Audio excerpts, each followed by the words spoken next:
I'm David Lombardo, and this is WCNY's The Capitol Press Room. As part of our monthly Capitol Press Room television broadcast, we sat down this month with Politico New York reporter Marie French to discuss an effort by the state's energy utilities to get back into the business of power generation, a move that is under consideration by the state's Public Service Commission and is opposed by existing power plant operators. Here is that conversation in its entirety.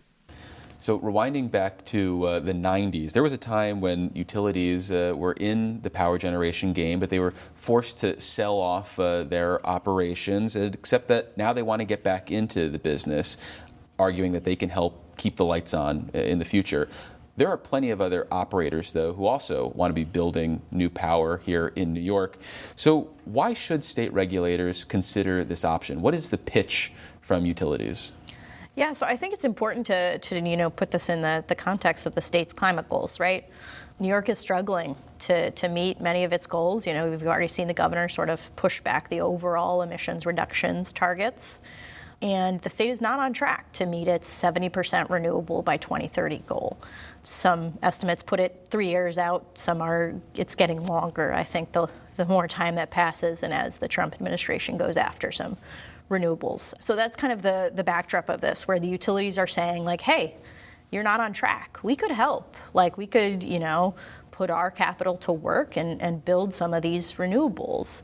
They're not saying they want the entire market, but they want to get back in this game. And for them, of course, the capital they invest, they earn profits on. Well, is that what they bring to the table, the capital? They have access to financing, or is there something else that utilities say that allows them to build faster, or more efficiently, or in areas that maybe other developers don't want to right now? I don't think they're necessarily making that argument, although I could see them, saying like, hey, we control some substations, transmission lines, like maybe these are locations that make things easier.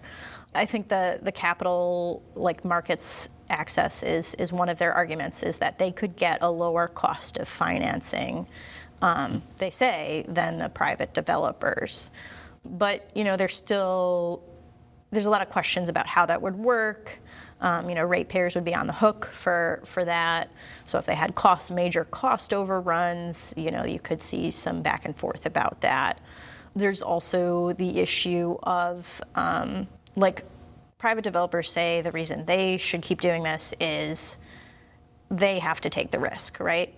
In this case, the utility would be depending on customers to recover their costs. So there's a lot of back and forth on this issue, and I think it's becoming, just because of where the state is in achieving its renewable goals, it's becoming more of a conversation at this time.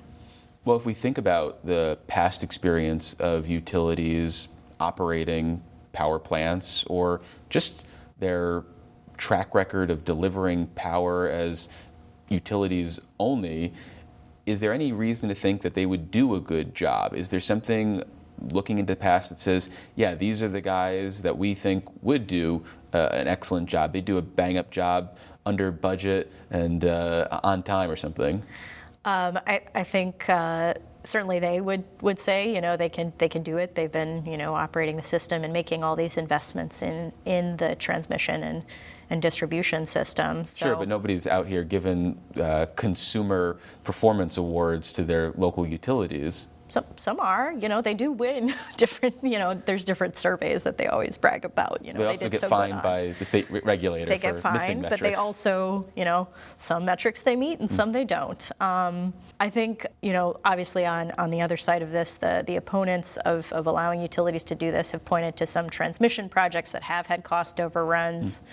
I think the utilities would argue, they're managing things as best they can with rising costs and all of that going on. So, the challenge for, the policymakers here is kind of cutting through all this noise and deciding, is this going to be a good deal for our ratepayers? Is it going to help the state make advancements to its goals?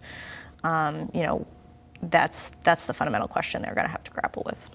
Well, what about what this would actually look like, having a player who not only controls the pipes, but controls what's flowing through them, so to speak? What sort of regulatory questions would that require, say, the Public Service Commission to entertain in a way they haven't had to for a quarter of a century, since they had to give up all their power plants? Yeah, that's a good question. I think, the deregulation decision was made because things were expensive. There's cost overruns, there's concerns about that. So to look at it now, the Public Service Commission does have to decide, do we want to change that fundamental structure that we had set up?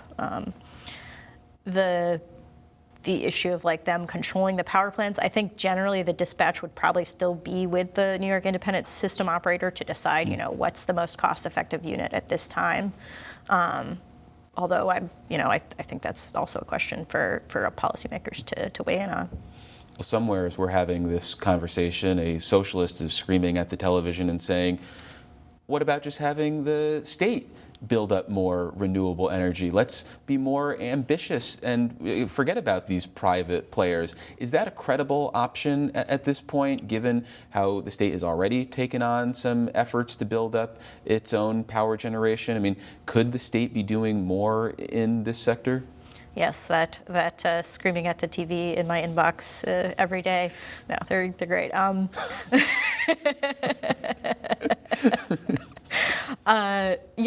That's definitely a question. I mean, NYPA is moving forward with a lot of proposals to build generation. That's the New York Power Authority. The New York Power Authority, excuse me. Yes, they've been enabled to do that. They're working on it. They're not going fast enough to satisfy many parties who pushed for them to have that authority.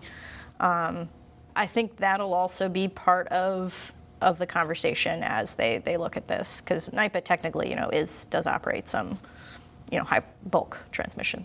But well, when you look at the tea leaves on this issue, does the fact that the Public Service Commission is evaluating this suggest that, yeah, they are going to make some sort of change in the landscape? Because they could have just punted on this, or they could have just not taken it up altogether. Does the fact that they are saying, yeah, let's entertain this, suggest that they are figuring out a way to fold this in, maybe as part of the governor's all of the above branding on energy? Well, Dave, when you've been here as long as I have covering energy in New York, you know that this issue has come up multiple times. This latest iteration does seem a little more advanced than in previous conversations, right? Like the Public Service Commission isn't asking should we do this? They're kind of asking, if we did this, how would we do it? They're sort of leaning a little bit more in that direction at this point. So that does, I think, and fundamentally they are, also reconsidering this idea of how do we achieve the state's goals. Clearly what we're doing is not working because we're not making the progress that we'd like to see on the renewable goals. That's kind of how this came up, is as part of the review of progress toward that goal. Well, putting aside the renewable aspects, what about just having enough power of any kind to ensure that we're meeting the needs of New York? Is that part of this conversation, or is this more of a conversation solely about enough green energy and we've got enough power writ large?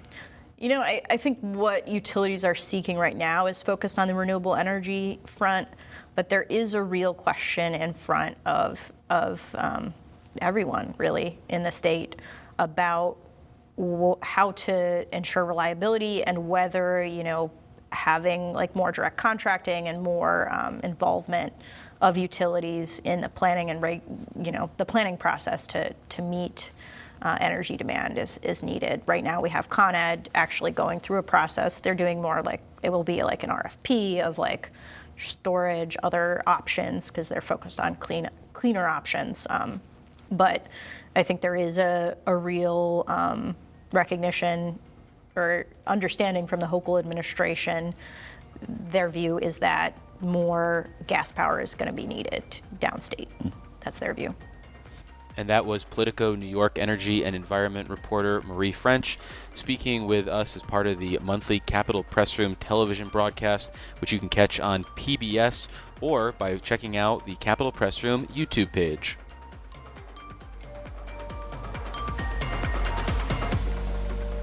Support for the Capitol Press Room is provided by New York State United Teachers, a statewide union of nearly 700,000 professionals in education and healthcare.